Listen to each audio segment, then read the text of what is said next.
Well, here we are, middle of June 2012, and here is our very first view of Mingming 2, the boat in which I hope to do another round of high Arctic voyages starting in probably 2 years' time. 2 years because it's going to take me this summer and next summer to completely rebuild the boat and get it exactly how I want it. I've been working on it for the last few weeks. I've ripped off the fairly rotten rubbing strake and put a couple of layers of glass over the deck join there just to beef that up a bit. I've been going through the rite of passage which is necessary for every boat, which is to scrape down every square inch of the hull, so you can really have a look at it, see what's going on. And then I think for Mingming 2 I will epoxy the below waterline hull and then copper coat it, so I don't have to worry about anti-fouling.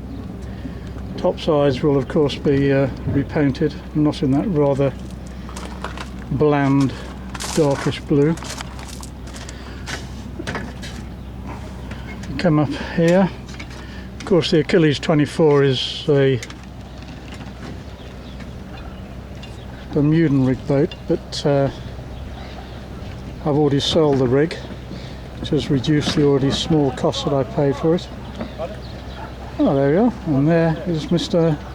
Nick Oliver himself, the proprietor of Rice and Coal Boatyard, doing a bit of work, which is good to see. Yeah, so she's Bermudan rig, but I will be re-rigging her, of course, as a junk rig boat.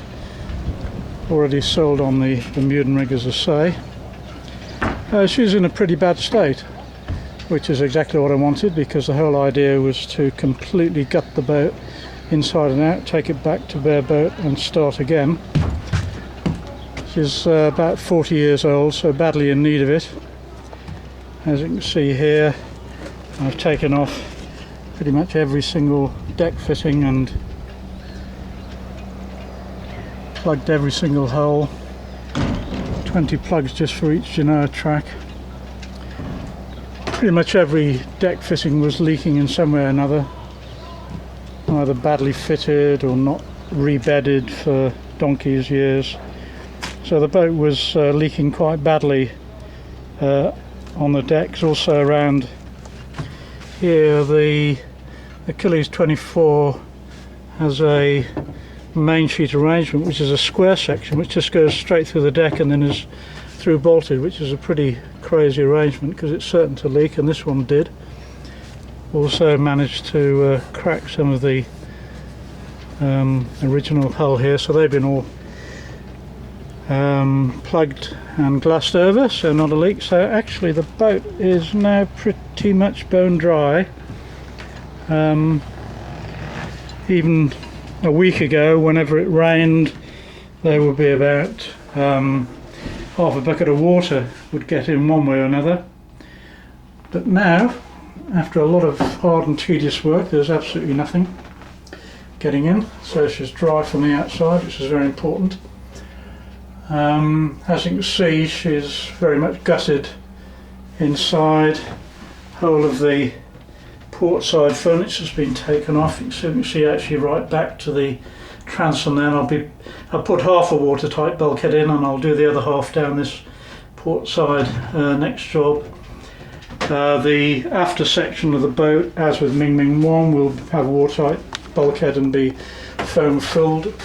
And then looking forward here, you can see those patterns on the port and starboard side there. They're just patterns to get the hull shape for the forward watertight bulkhead, which will go across where that half bulkhead already is, and the whole of the forward section will also be foam filled, so it should be absolutely tight fore and aft.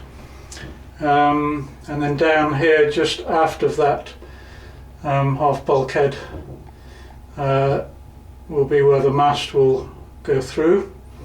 It comes through forward of the coach roof here, I've got the mast. It's an 8-inch section, well, 8-inch tapered lamppost, aluminium lamppost, tapering 8 inches to 3 inches. It's actually 46 feet long, but I'll be cutting it down to 32 feet or thereabouts. 3.5mm walls, so relatively light, should weigh about 40 odd kilograms, which is pretty good. Also see that I've stripped off all of the headlinings, and of course the whole hull and coach roof will be lined with foam and then carpet. And of course this whole hatch section here will be completely rebuilt. There'll be coamings raised another 12 inches, about 4 feet long, with a hatch on the top of that. And then here, where a little bit aft of the current companionway, the cabin, the aft end of the cabin will come down at an angle, and there'll be another hatch there, sealing hatch, a watertight hatch that I can get in and out straight to the cockpit in. So that's a bit of a change on Mingming, which only had the one escape hatch above where the current companionway is, but on Mingming 2 it'll be quite a bit higher, and I will be that little bit older, so as a concession to age and safety, I'll have a more comfortable exit to the cockpit. Not that I have to do that very often. So I've taken off the lifelines. I'll probably be rid of them, of the stanchions altogether. Pulpit's gone, that'll probably stay off. And then if we look down here,